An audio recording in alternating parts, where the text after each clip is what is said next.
Welcome to the Recruitment Mentors podcast. My name is Hisham Azuz, and today I'm sharing or recording the very last Early On in Recruitment series episode. So this has been a series where we've been interviewing recruiters who are early on in their recruitment career to sort of find out the challenges that they've been working through, what they've learned so far, and really just unpack advice for those that are considering a career in recruitment or are sort of in the trenches right now of their first year to 2 years of recruitment. So I'm really excited today to be joined by Sophie and Ollie, who I'm going to get to introduce themselves in a second. But the great thing about this is Sophie's been working in recruitment for just over 3.5 years, and Ollie's been working in recruitment for over 2 years now as well. So to sort of tie this series up, we've got two recruiters that have progressed really well and are a bit further down the track, so benefit even more from a bit more hindsight. So I'm really excited to unpack their journey so far. So before I start asking you both some questions, Sophie, I'm going to come to you first. If you could introduce yourself, and then we'll get into things. Yeah, perfect. Well, I mean, thank you for having us on. So yeah, I've been in recruitment now for, like you said, just over 3.5 years. I joined recruitment at Evolution, where I am currently. I've first ever recruitment kind of role, and I focus on JavaScript freelancers just in the Nordic areas, so across Sweden, Denmark and Oslo as well. Awesome. And obviously, for a bit of context, you went to university, but you didn't join straight out of university? No, so I went to university, did a year travelling in Australia, and then kind of just came back and found this recruitment job. Yeah, nice, love that. Then you got a degree in biological chemistry? Yeah, so I actually got a first in Interesting. It was like biology and chemistry. So definitely different to recruiting JavaScript freelancers in Sweden. Absolutely. Cool. And then Ollie, why don't you tell us a bit about yourself? Yeah, so likewise, pleasure to be here. Thanks for inviting me. I'm a business manager at Evolution, like Soph, but I work within the southwest of the UK, helping open source, mainly JavaScript and PHP engineers find their ideal role. I didn't go to university. I was very much I'd like to kind of work for my living, if that makes sense. Yeah, sure. So straight from college, I had a part-time job at Debenhams, and then went full-time after that, and then from there just worked my way up. Yeah, love that. So obviously, again, just for a bit of context, obviously, Ollie, you work in the permanent market, right? Yeah. And then obviously, Soph, you obviously do freelancers, as you said. So Soph, obviously, you recruit solely into the Nordics, as you said. And then obviously, Ollie, UK, but just Southwest, yeah? Yeah, predominantly Southwest in the UK. Awesome. Right, so where I always like to start then. So Soph, I'll come to you first then. As I was just saying, got a first in biology and chemistry, went to Australia, came back. Like, how the hell did you end up in recruitment? And like, let's just start there. Yeah, well, it was a bit of a mad journey, but I think I did my degree and I enjoyed uni, don't get me wrong. It was fun, obviously, did really well. I enjoyed the social aspect of it like most people do, but there wasn't anything I was kind of super passionate about, or I couldn't see really where I would fit into like the science world.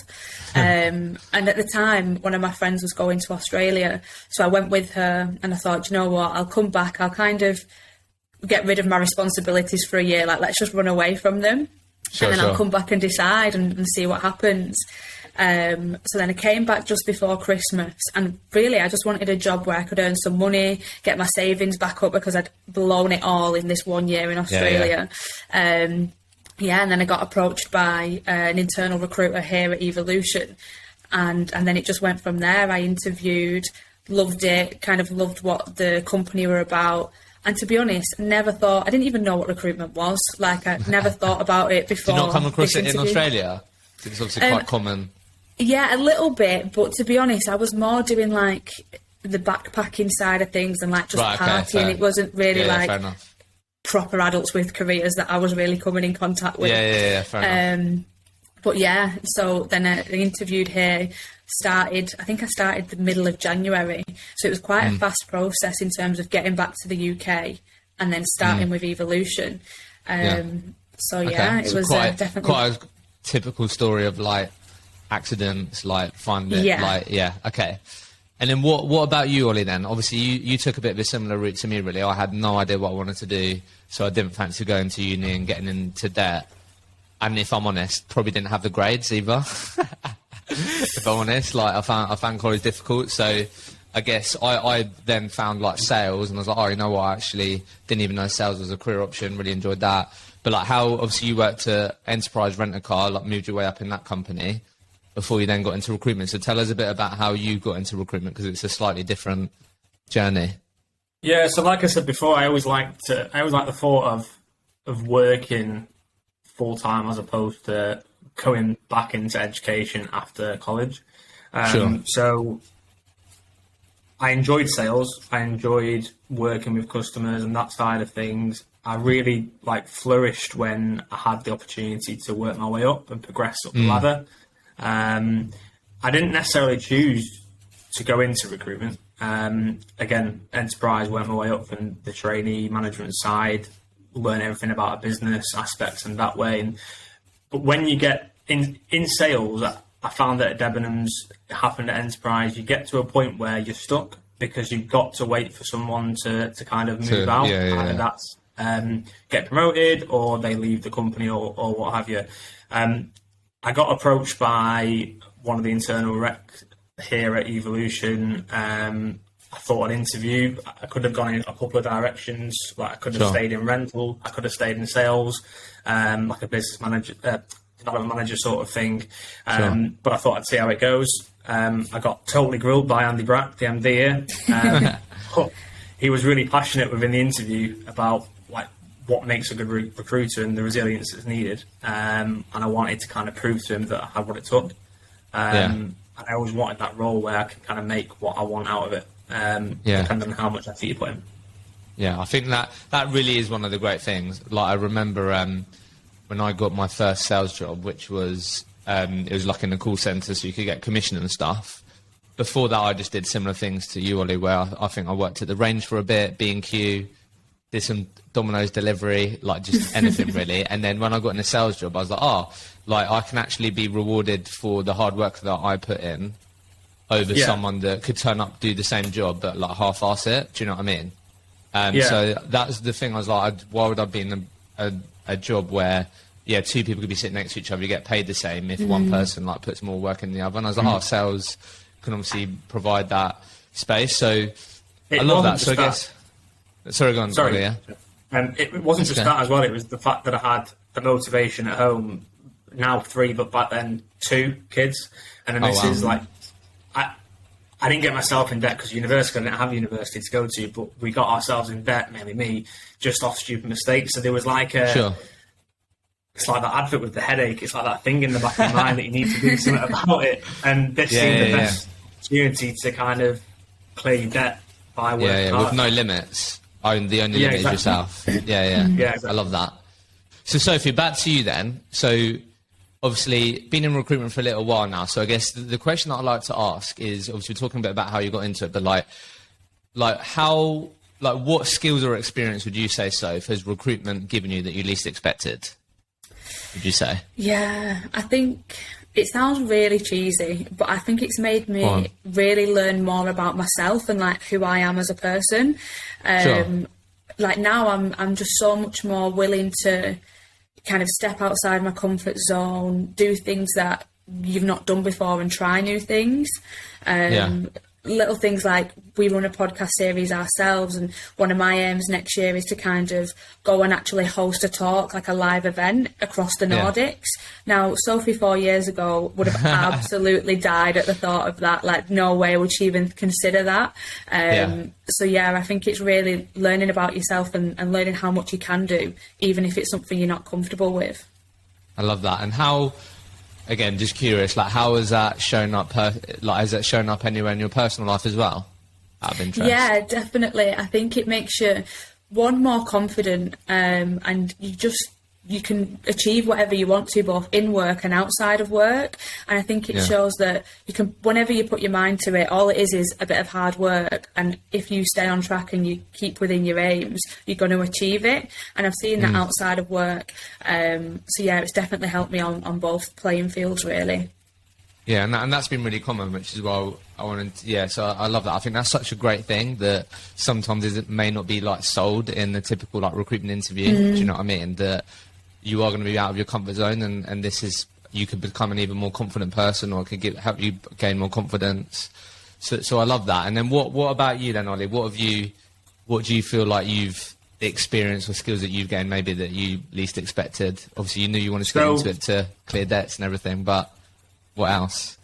Yeah, I mean, at the same time, I had a lot of growing up to do. So everything just happened all at once. Like, obviously, met my fiance now, having children at a very young age. Like, it was all scary. I'm 24 now, but back then, when I first started working, I would have been 18, 19. So obviously, everything had to happen straight away. Like, I had to change my ways.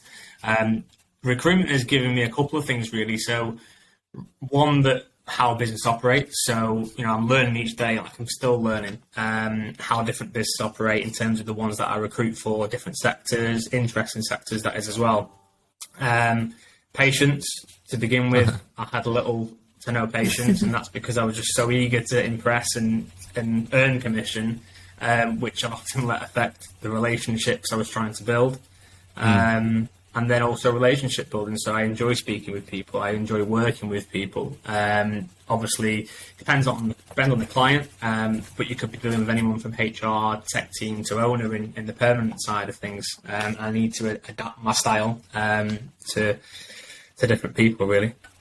Okay, love that. So, spoken a bit about the positives. I guess, Ollie, back to you really on, let's just sort of focus on like the first year for both of you, because I'm sure if you've gone through the process of like speaking to people about joining your team or whatever, I don't know if you have, but a typical sentence you will hear is like the first year in recruitment will be like one of the toughest that you'd face or experience, right?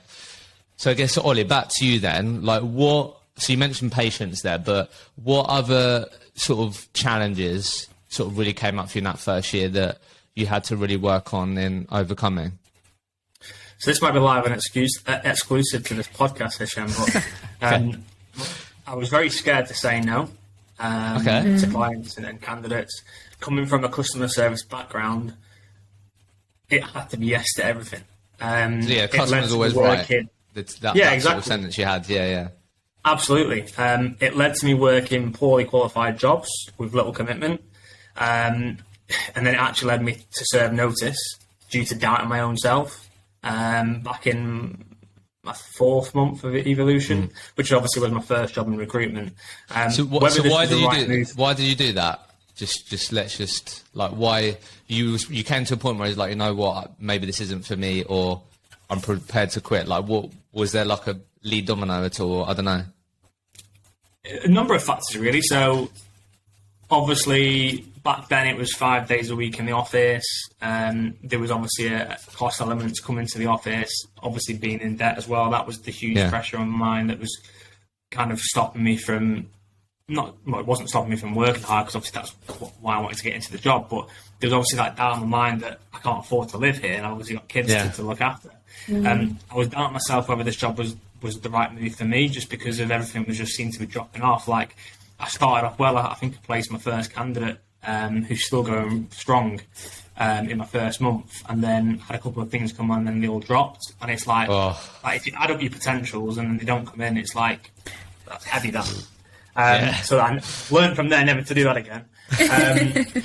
And it was just, it's self-doubt, and I think a lot of people do it. Like, since then, I've gone on to clinch, 5 promotions within 2 years, broken a 20-year year-to-date revenue for the business, and on the verge of surpassing, a revenue target that I'm proud of for the year this year, and I think the business has a couple of people have done it in perm. So, Sure. It's all happened so quick, but I think it was that element of doubting myself and thinking whether I'm right in this role. And I tell everyone that we're getting into we're hiring for our team, you need to be honest, you need to ask questions, you need to work hard and make sure that the qualification side of things is strong. So we do a lot of video calls now, not just because of the pandemic and what the effects that's had, but Soph's done it with Nordics as well. Video calls were key because you understand the business more. But yeah. So say no. Yeah, I love that. Didn't know that. Yeah. So okay. So let's just, if it's okay with you, Sophie, let's just hone in on this a bit, Ollie, very quickly. Yeah. Because I think people can relate to this, because I think people will listen to this and maybe even reach that moment or have that self-dialogue of like, maybe I should quit this, or maybe this isn't right for me, right? So you've spoken a bit about what led to that. What then, so obviously now you can benefit of going, I'm so glad that I didn't, because this has happened. But what changed in your mindset, do you think?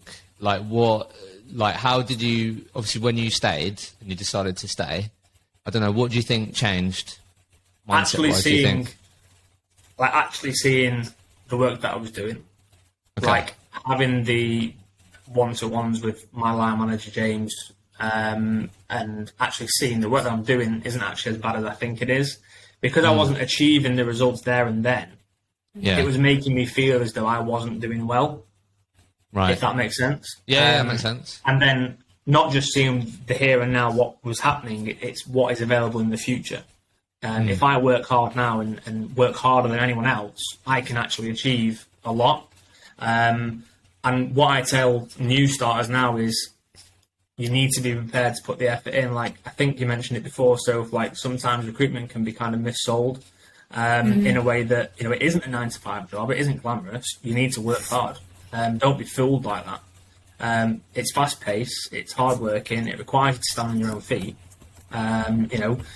With the right backing and support, you can make it what you want. And I think that's what I was doubting myself on, because I wasn't actually sure whether I was putting the right amount of work in, because nothing was coming from it.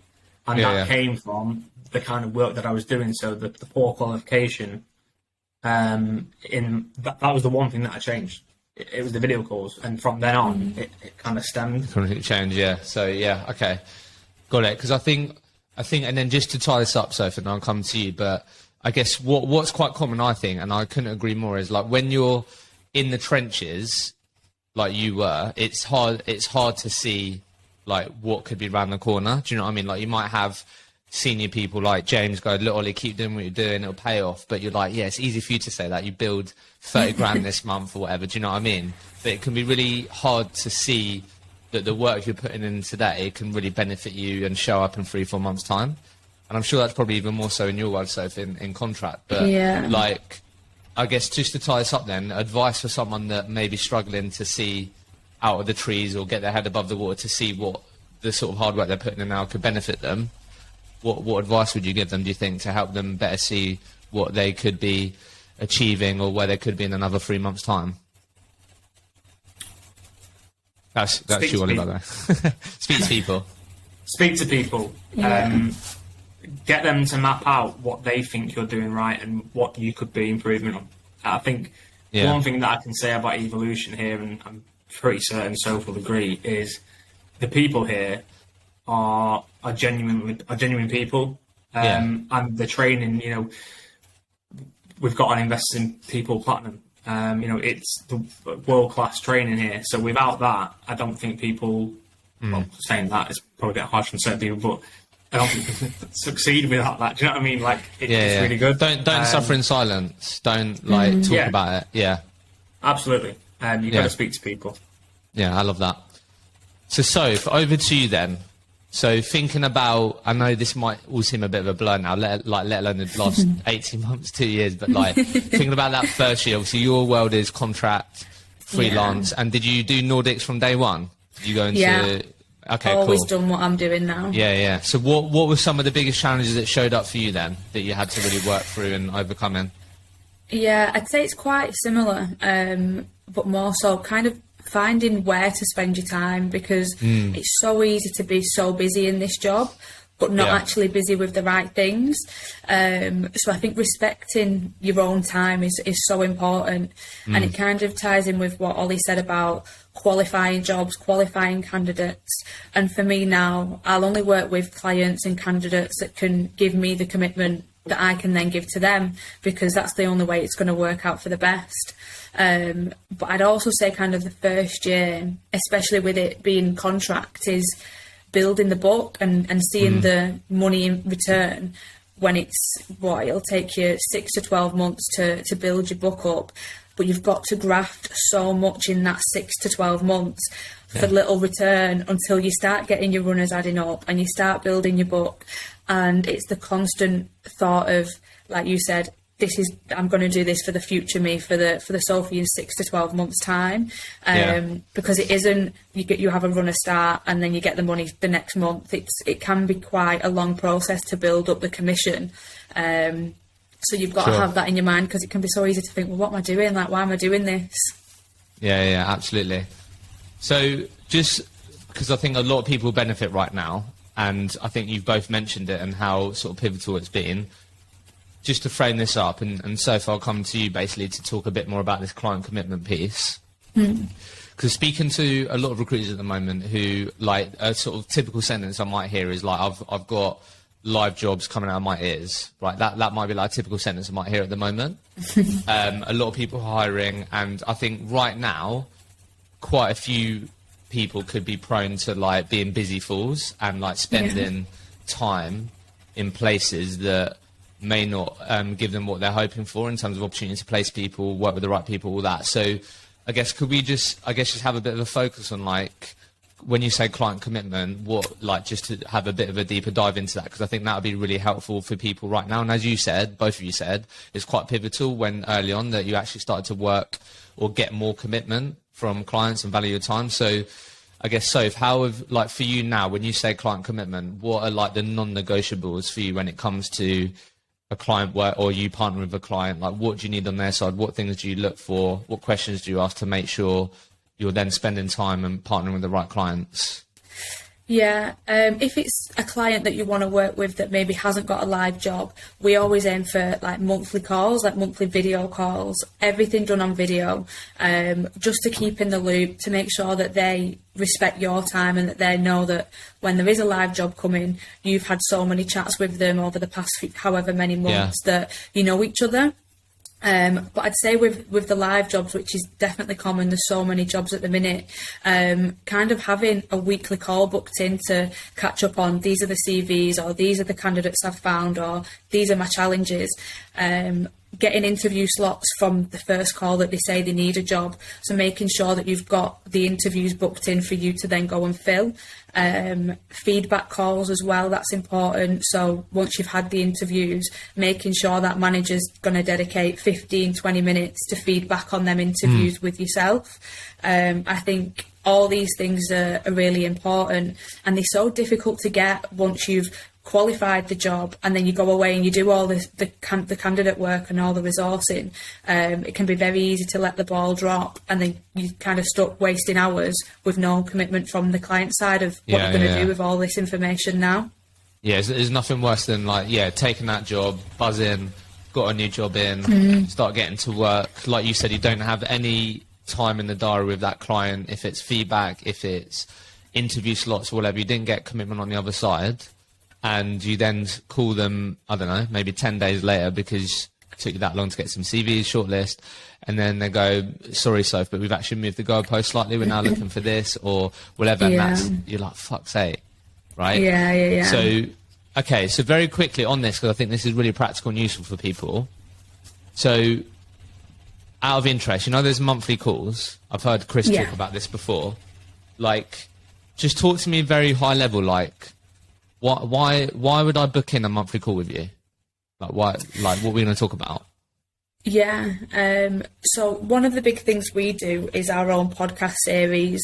So we're really kind of ear to the ground on what's going on in the market, setting up our own podcast and talking about interesting things.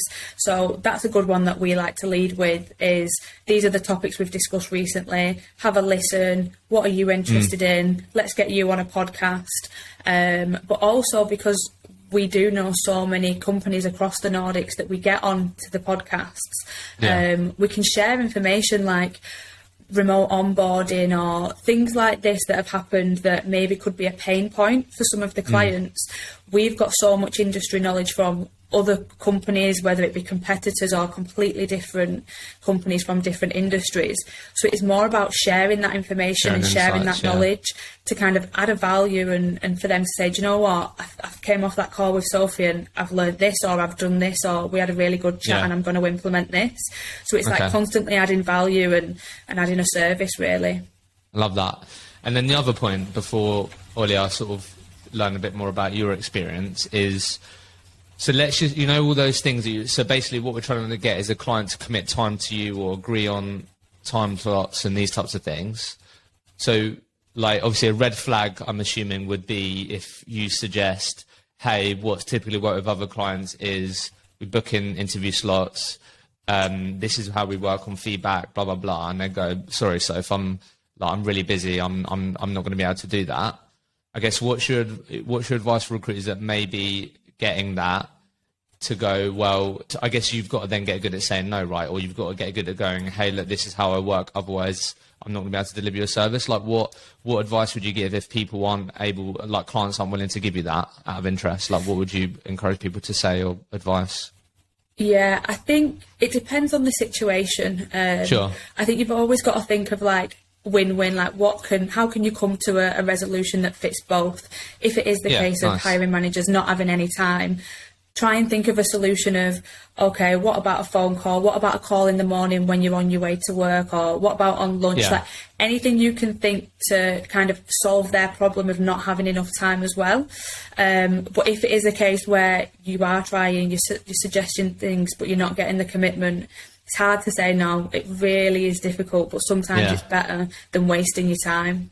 Yeah. How would you say no? Oh, it's a good question. That is a really good question. I know there's like nuances here, right? Yeah. But is it something like, hey, Sophie, look, I've come up with suggestions. The reason why I am is because of this. But if we can't, then unfortunately, I'm not. I don't know. Like it's hard, isn't it? Because you want to leave a good impression. But you're saying no? Yeah. I think if you explain, what I would do, I think is I would explain that you're working with other clients, that you've got that commitment, so it's more beneficial for you to spend your time there. Of course, don't say, right, see you, I'm never going to speak to you again. But say, if I've got time, I'll spend some time on the role, but obviously it's not my priority. And I think they can understand that because they understand the recruitment. We're all here to do business and for it to be mutually beneficial. So I think just explaining the situation, I'm not too sure, because I've always done Nordic recruitment. Yeah. And they're quite open to things like this. Like there isn't really too many like huge blockers. Like we do tend to find a way of making it work, even if they are really busy. But yeah, I know sometimes in the UK it can be even tougher because it's different markets, isn't it? Cool, thanks for sharing that. So, Ollie, over to you then. So one of your, as you said, one of your real pivotal learnings was saying no, getting away from that environment of like customers always king, customers are all right, to then being more consultative, being willing to say no, getting more commitment. So talk to us a bit about, I guess, what you may encourage some of the team, like people in your team now with in terms of getting more client commitment. Like same sort of questions really. What's been your journey with it and how have you got better at saying no as well? I still struggle to say no. That's me being honest. So when I changed my ways of working, it was basically because I was just having a single phone call, and that's because I knew from previous like training or the ways of previous work in recruitment, that's how I felt it was, just a phone call doing a job spec call, and then that's it. You go and find the candidates. I don't know. Like I know a lot of recruiters, like Scott in my team. He's really good at just doing that and cracking on it. He'll find the best guys for his clients, and that works for him. But for me, it's like a weird enigma that I can't fill a role without seeing someone face to face on a video call. Yeah. Really strange. So I then just put it into perspective and kind of stress the benefits to prospective clients or current clients that let's jump on a call, let's talk about it. It allows me to understand you more and your role and company more to then sell to potential candidates. The people that we get into the team are new hires. I work with them on a strict day plan, and that's something that's worked from the minute that I changed my ways of working.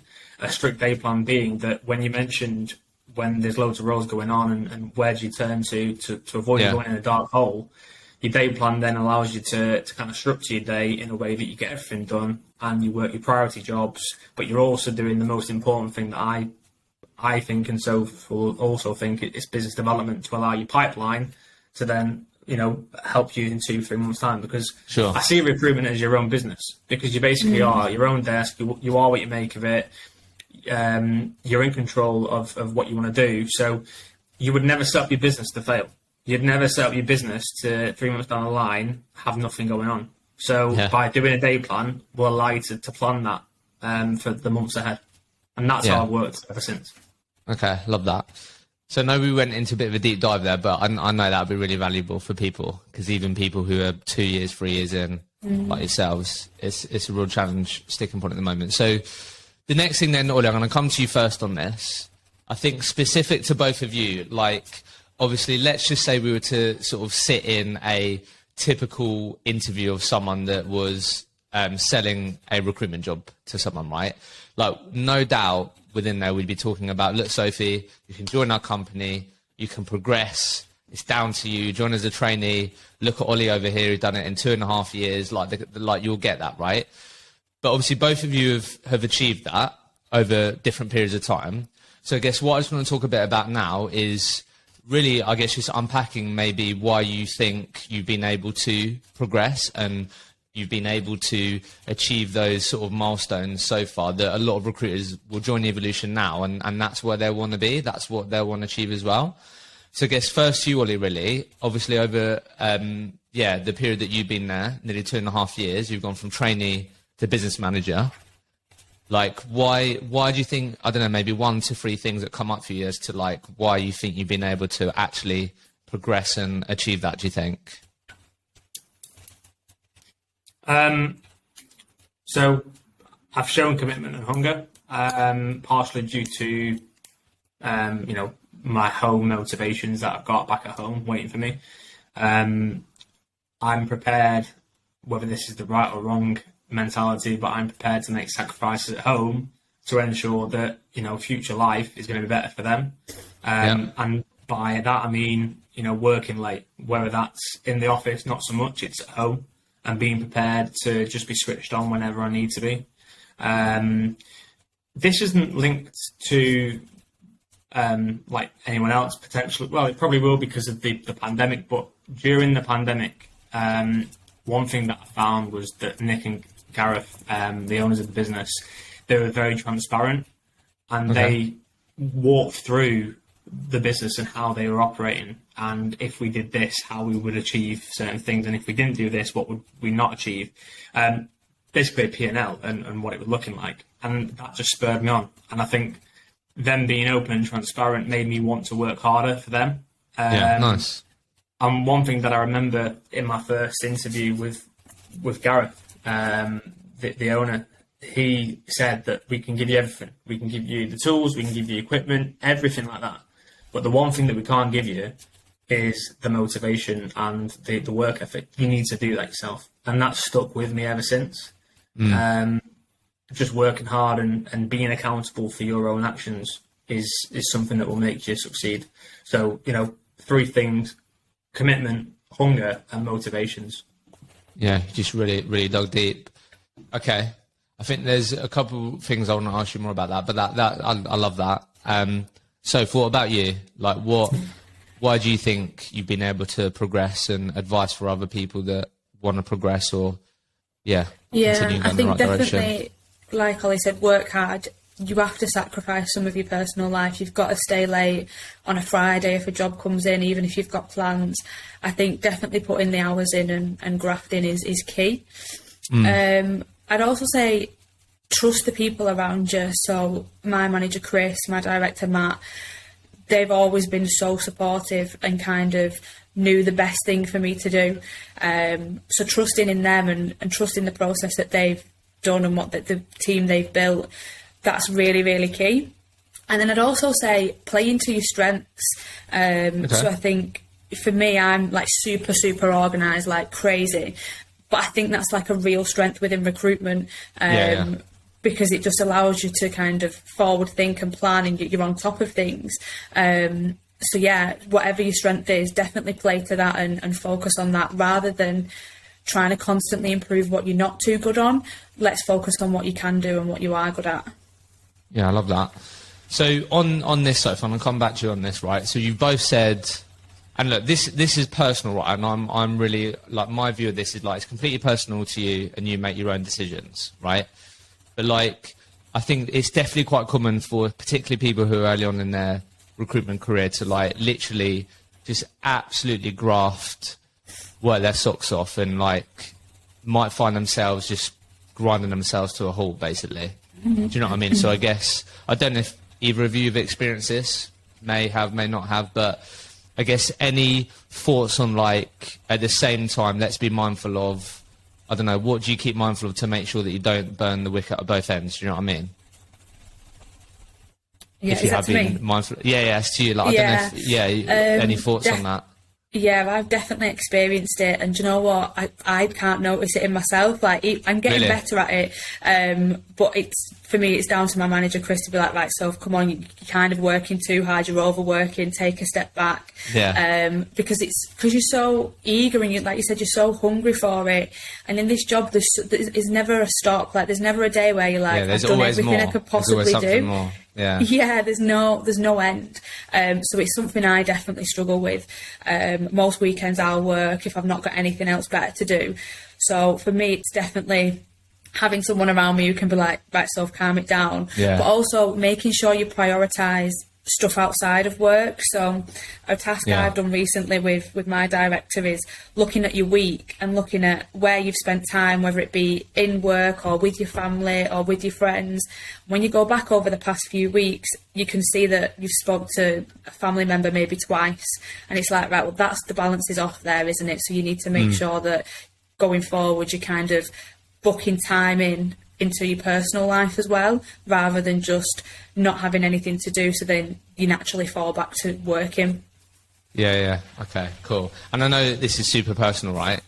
And I'm definitely similar to you, but I guess, Ollie, what about you then? Like, as you quite openly said, look, I've decided I know if I'm happy to sacrifice now in the future family that you're building is in a great position. But I don't know, any thoughts on that? Because I do feel like it's important that we also talk about this.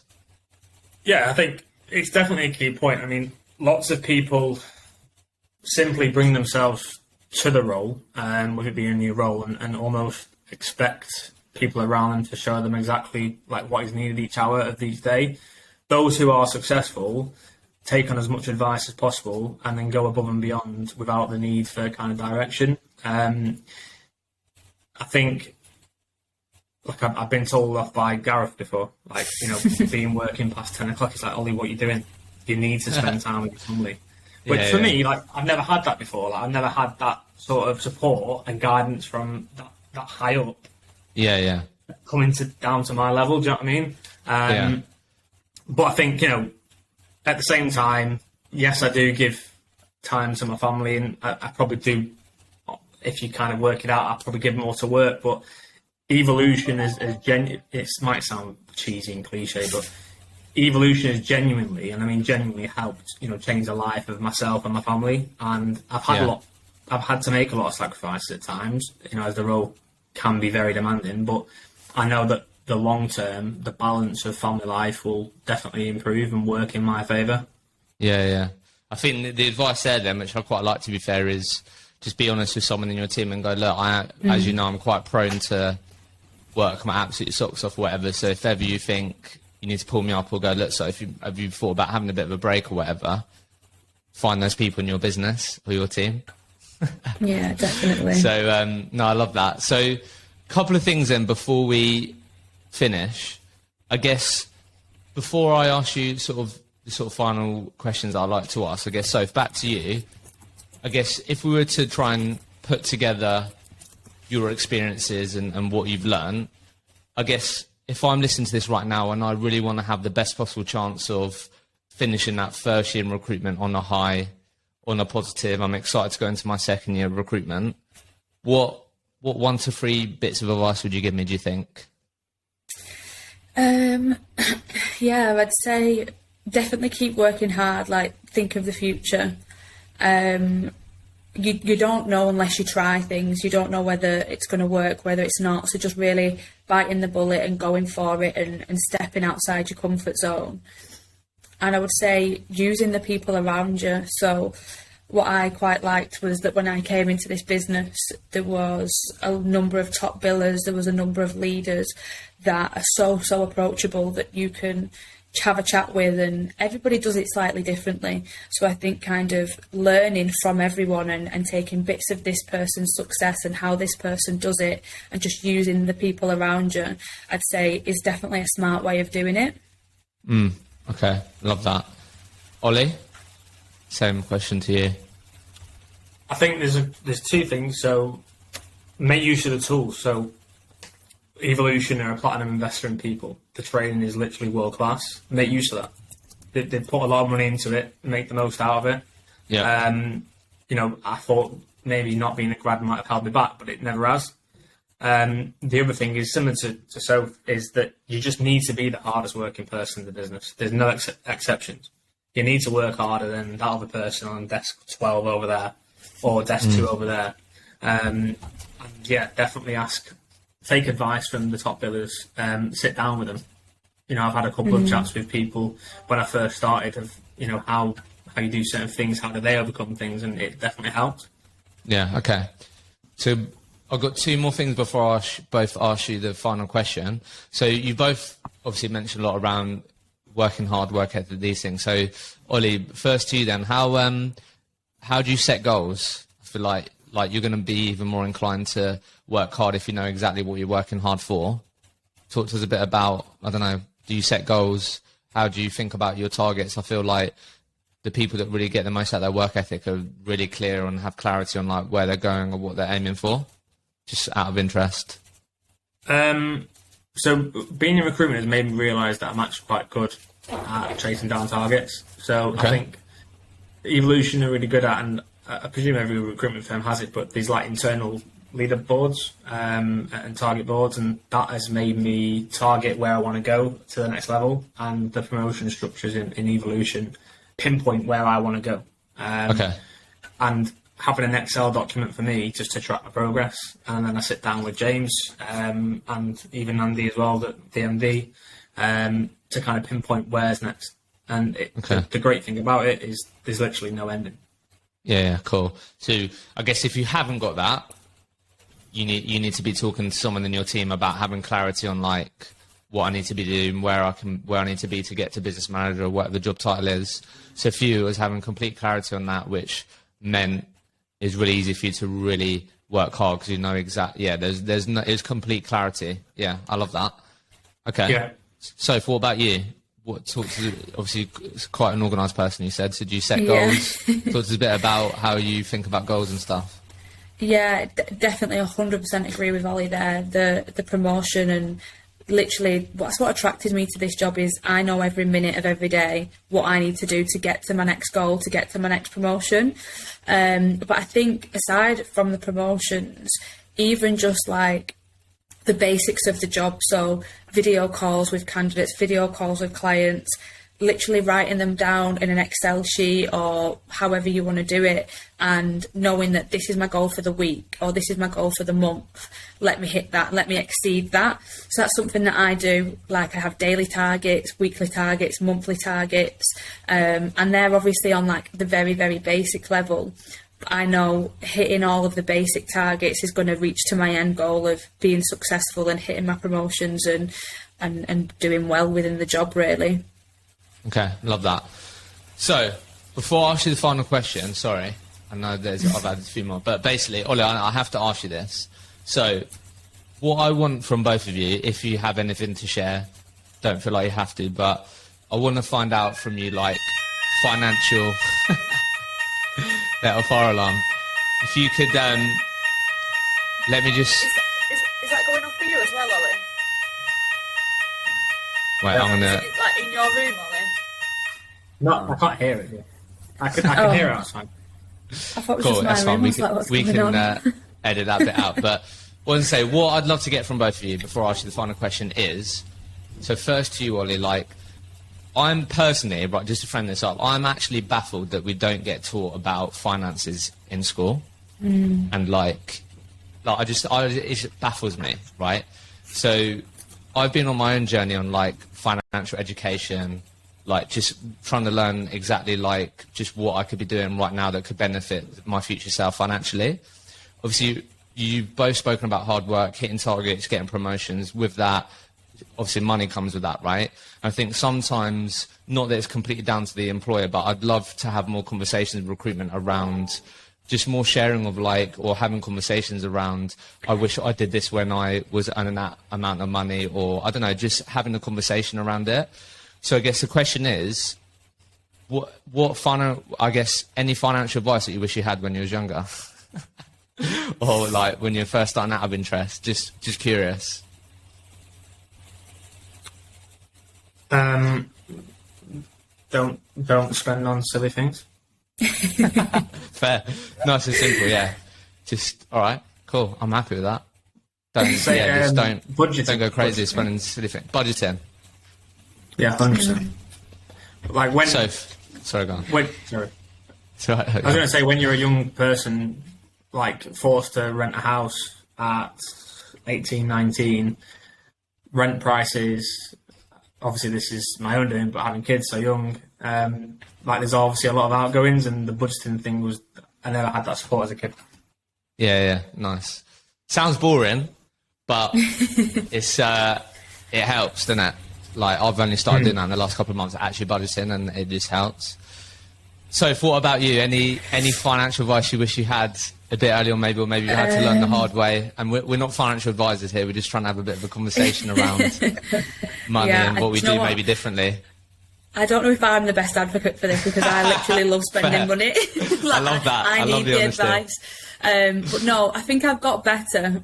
But you know what? For me, like being able to go out and buy silly, stupid things and buy expensive stuff, and I'm like, oh, do you know what? I'm 26. I can do this. Not many of my friends can do this. It gives you that feeling of like, oh, well done. Yeah, but I definitely need to rein it in. No, I appreciate the honesty. Cool. So look, final question. So if I come to you first, I guess as you said at the beginning of this, like a lot of people can find themselves falling into recruitment, all of that, and I really believe that, like what both of you have shared, like recruitment can sort of give you so much professionally and personally. So I guess final question is just like, why do you think, or why do you believe like more people should consider recruitment as an actual career choice rather than it being an accident? Is the final question.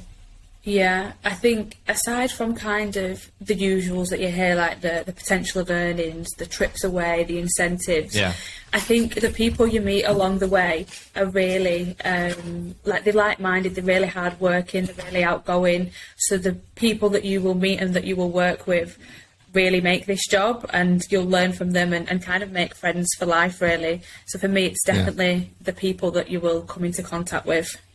Love that. Ollie, what about you? I think I've answered it, to be honest. Like, it's hard to answer properly without reeling off into like a load of cliches. But like I said before, working at Evolution has genuinely helped, change my life, myself and my family. And whilst I have to make a lot of sacrifices, I know that in the future and the long term, the balance of value is going to be massively in my favour. And that's thank you, to Evolution, the training that's provided, the support. You've got to choose your businesses right, but I think as an employer, as far as Evolution goes, I've never had well, and obviously I had 2 full-time jobs before this, but I've never had directors that sit on the same floor as you, that are literally walking distance to you and will shake your hand and just talk genuinely about footy. I've never had that before. It's like Sophie said, there's genuinely great people, and you're surrounded by that to learn from. So yeah. Love it. So, Ollie, it's been a pleasure. Excited to see how both your careers continue to unfold, but thanks for joining me. I really appreciate it. Oh, Pleasure, thanks for having thanks us. for the It was invite. fun. Bosh, mate. There we go.